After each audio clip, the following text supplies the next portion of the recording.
Imagine a crypto project surrounded by banks, billions of dollars, and politicians, yet the names of its true architects are rarely spoken out loud. Who are these people? Why did they create XRP? And why does part of its history read like a documentary thriller?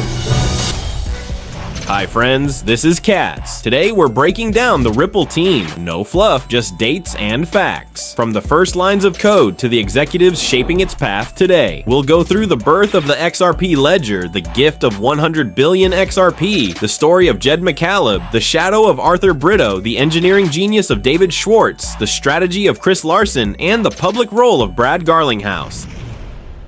It all starts in 2011 when three engineers, David Schwartz, Jed McCaleb, and Arthur Britto, set out to build a payment blockchain with no mining. In June 2012, the XRPL went live. Shortly after, entrepreneur Larsen joined, and the company OpenCoin was born, later renamed Ripple. Here's a key fact often whispered in the background. Of the 100 billion XRP created, Schwartz, Britto, and McCaleb allegedly gave 80 billion to Ripple, keeping 20% for themselves. This starting allocation is at the heart of all debates about Ripple's influence. To calm investor fears, in 2017, Ripple locked 55 billion XRP in escrow with a fixed release schedule. And here's the question: who inside the team really drove those decisions?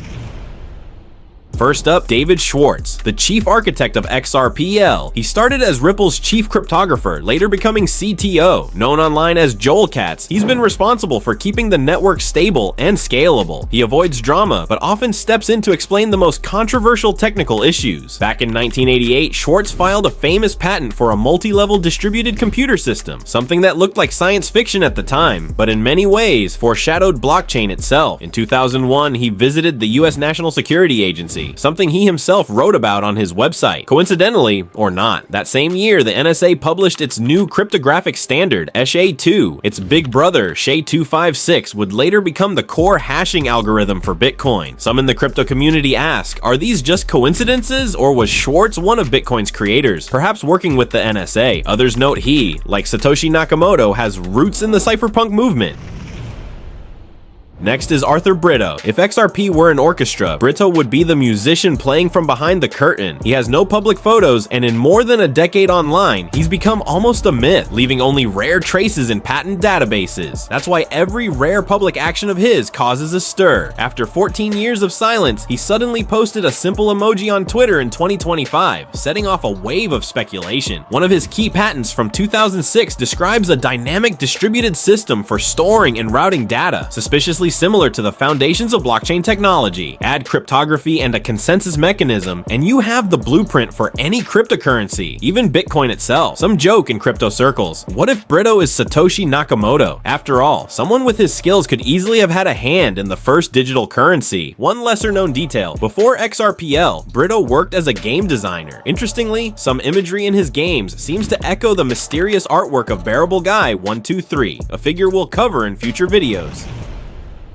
Third, Jed McCaleb, a programmer whose resume reads like a crypto odyssey, from the file-sharing network eDonkey to creating the first major Bitcoin exchange, Mt. Gox, yes, that Mt. Gox, which collapsed in 2014, leaving thousands without their funds. By then, Jed had already left the project, but the shadow of that disaster still follows him. Then came XRPL, where he was one of the three creators. In 2013, he left Ripple, and in 2014 launched Stellar, essentially an alternative version of his vision for fast global payments. McCaleb's massive XRP holdings became a point of controversy. He sold them over years under special agreements with Ripple, first with limits on dollar amounts, later tied to trading volume. In 2022, his famous taco stand wallet finally hit zero. Some say his sales pressured XRP's price. Others argue it was a fair, orderly exit. An interesting side note, according to David Schwartz, Arthur Britto was entitled to a stake in Stellar's assets, but no formal agreement was ever signed. Some believe this unresolved arrangement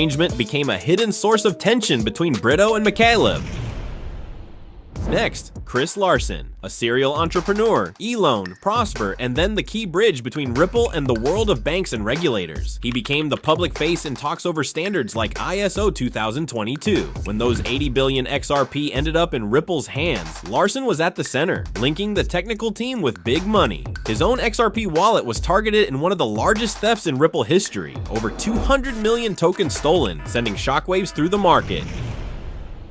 And finally, Brad Garlinghouse. He joined Ripple as Chief Operating Officer and in 2016 became Chief Executive Officer. He turned Ripple's legal battle with the SEC into a public drama, casting the company as a defender of the right kind of cryptocurrency. The lawsuit, which began in 2020, ended in 2025, with a fine and limits on institutional sales. The resolution cleared some of Ripple's regulatory baggage, paving the way for new partnerships, but also raised the question, was this a victory or just a truce?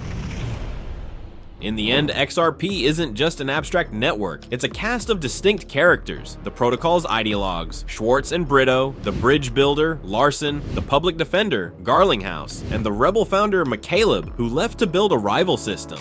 So here are the questions for you. Who really steers XRP today? The code's architect, the founding strategist, or the media face? Was the gift of 80 billion XRP a smart corporate move or a stick of dynamite under decentralization? And does Britto's reappearance in public mean nothing? Or is it the start of something big? Subscribe, and we'll meet again to uncover the next mystery.